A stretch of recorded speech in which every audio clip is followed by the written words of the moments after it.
ಗಣಿಗಾರಿಕೆ ನಿಲ್ಲಿಸಿ ಅಂದ್ರೆ ನಿಲ್ಲಿಸಬೇಕು. ಅರಾವಳಿ ಬೆಟ್ಟ ಉಳಿಸಲು ಸುಪ್ರೀಂ ಕೋರ್ಟ್ ಗರ್ಜನೆ, ವಕೀಲರಿಗೆ ಸರ್ವೋಚ್ಚ ನ್ಯಾಯಾಲಯ ತಾಕೀತು. ವೀಕ್ಷಕರೇ, ಪ್ರಕೃತಿಯನ್ನ ನಾಶ ಮಾಡಿ ಹಣ ಮಾಡುವಂತವರಿಗೆ ಸುಪ್ರೀಂ ಕೋರ್ಟ್ ಬ್ರೇಕ್ ಹಾಕಿದೆ. ನಾವು ಗಣಿಗಾರಿಕೆ ನಿಲ್ಲಿಸಿ ಎಂದು ಹೇಳಿದ್ದೇವೆ, ನೀವು ನಿಲ್ಲಿಸಬೇಕು.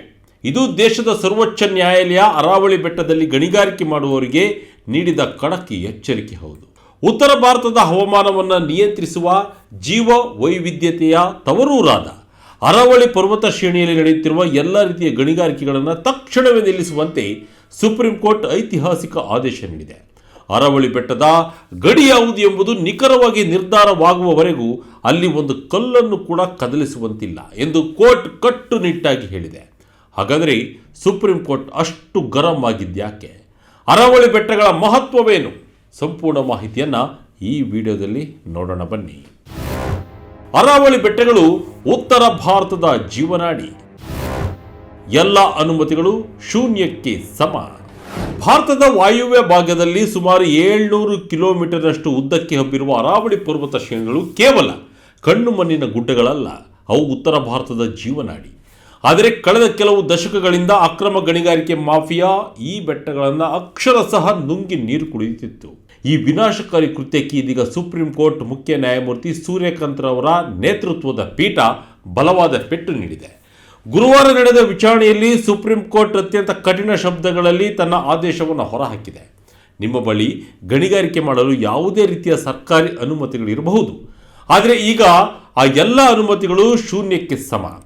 ನಾವು ಅರಾವಳಿಯಲ್ಲಿ ಗಣಿಗಾರಿಕೆ ನಿಲ್ಲಿಸಿ ಎಂದು ಹೇಳುತ್ತಿದ್ದೇವೆ, ನೀವು ಅದನ್ನು ತಕ್ಷಣವೇ ನಿಲ್ಲಿಸಬೇಕು ಎಂದು ನ್ಯಾಯಪೀಠ ಗುಡುಗಿದೆ. ಕೋರ್ಟ್ ಕಠಿಣ ಕ್ರಮ ತೆಗೆದುಕೊಳ್ಳಲು ಕಾರಣವೇನು? ಅರಾವಳಿ ಬೆಟ್ಟ ಎಲ್ಲಿಂದ ಎಲ್ಲಿಯವರೆಗಿದೆ? ಅಷ್ಟಕ್ಕೂ ಸುಪ್ರೀಂ ಕೋರ್ಟ್ ಇಷ್ಟು ಕಠಿಣ ನಿರ್ಧಾರವನ್ನು ತೆಗೆದುಕೊಳ್ಳಲು ಕಾರಣವೇನು ಗೊತ್ತೇ? ಅದಕ್ಕೆ ಕಾರಣ ಅರಾವಳಿ ಬೆಟ್ಟದ ಭೌಗೋಳಿಕ ಗಡಿಗಳ ಬಗ್ಗೆ ಇರುವ ಗೊಂದಲ. ಪರಿಸರ ಸೂಕ್ಷ್ಮ ವಲಯವಾಗಿರುವ ಅರಾವಳಿ ಬೆಟ್ಟ ಎಲ್ಲೆಲ್ಲಿ ಹಬ್ಬಿದೆ ಎಂಬುದೇ ಇನ್ನೂ ನಿಖರವಾಗಿ ಯಾರಿಗೂ ತಿಳಿದಿಲ್ಲ. ಅರಾವಳಿ ಬೆಟ್ಟಗಳು ಕೇವಲ ಪ್ರಾಣಿ ಪಕ್ಷಿಗಳಿಗೆ ಆಶ್ರಯ ತಾಣವಲ್ಲ, ಬದಲಾಗಿ ಇದು ಅಂತರ್ಜಲವನ್ನು ಮರುಪೂರಣ ಮಾಡುವ ಅತಿದೊಡ್ಡ ಜಲಮೂಲವಾಗಿದೆ. ಜೊತೆಗೆ ರಾಜಸ್ಥಾನದ ಥಾರ್ ಮರುಭೂಮಿಯ ಬಿಸಿ ಗಾಳಿ ಮತ್ತು ಮರಳು ದೆಹಲಿ ಹರಿಯಾಣದತ್ತ ನುಗ್ಗದಂತೆ ತಡೆಯುವ ಬೃಹತ್ ನೈಸರ್ಗಿಕ ಗೋಡೆಯಾಗಿ ಇದು ಕೆಲಸ ಮಾಡುತ್ತಿದೆ.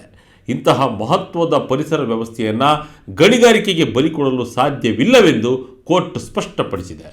ಫೆಡರಲ್ ಸರ್ಕಾರ ಮತ್ತು ಪರಿಸರ ತಜ್ಞರು ಒಟ್ಟಾಗಿ ಕುಳಿತು ಅರಾವಳಿ ಬೆಟ್ಟಗಳ ನೈಜ ಗಡಿಗಳನ್ನು ಗುರುತಿಸುವವರೆಗೂ ಯಥಾಸ್ಥಿತಿ ಕಾಯ್ದುಕೊಳ್ಳಬೇಕು ಎಂದು ಆದೇಶಿಸಲಾಗಿದೆ.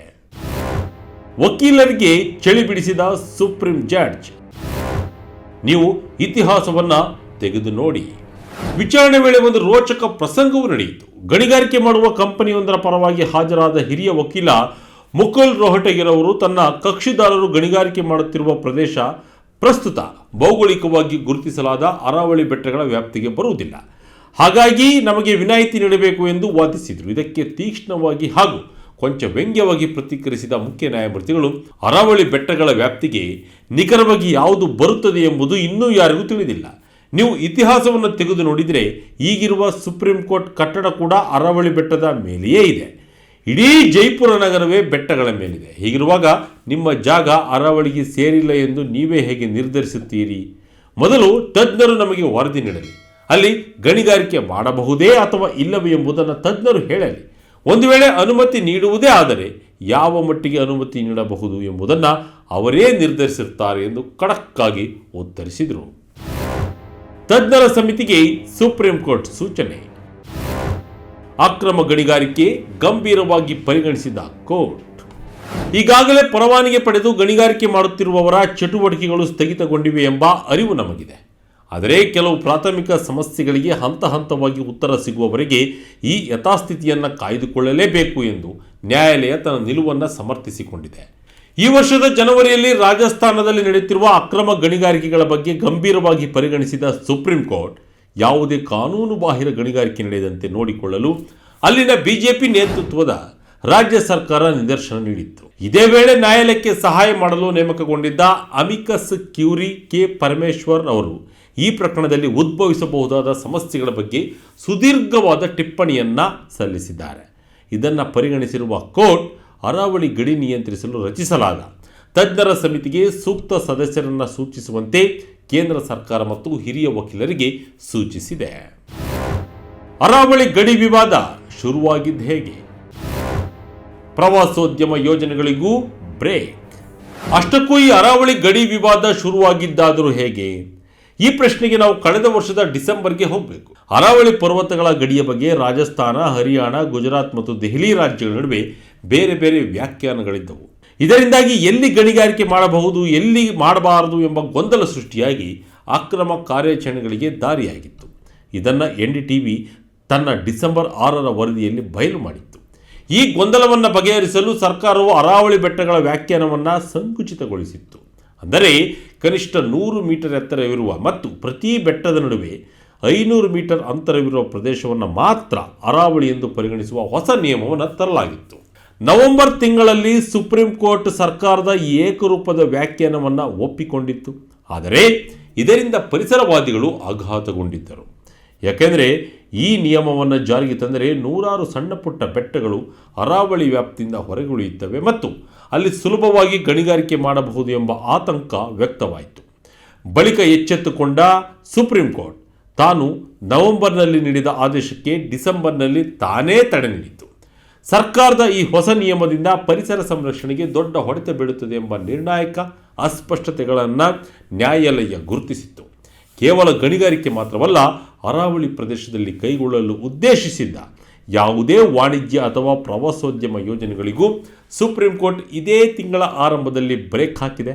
ಹರಿಯಾಣ ಸರ್ಕಾರವು ಅರಾವಳಿ ಭಾಗದಲ್ಲಿ ಬೃಹತ್ ಝೂ ಸಫಾರಿ ಪ್ರಾಜೆಕ್ಟ್ ಒಂದನ್ನು ಮಾಡಲು ಹೊರಟಿತ್ತು. ಆದರೆ ನ್ಯಾಯಾಲಯ ನಾವು ಇದನ್ನು ಯಾವುದಕ್ಕೂ ಅನುಮತಿ ನೀಡುವುದಿಲ್ಲ, ನಮ್ಮ ನಿಲುವು ಅತ್ಯಂತ ದೃಢವಾಗಿದೆ, ಪ್ರಸ್ತುತ ಯಾರಿಗೂ ಅರಾವಳಿಯನ್ನು ಮುಟ್ಟಲು ಬಿಡುವುದಿಲ್ಲ ಎಂದು ಸಫಾರಿ ಯೋಜನೆಯನ್ನು ತಡೆ ಹಿಡಿದಿದೆ.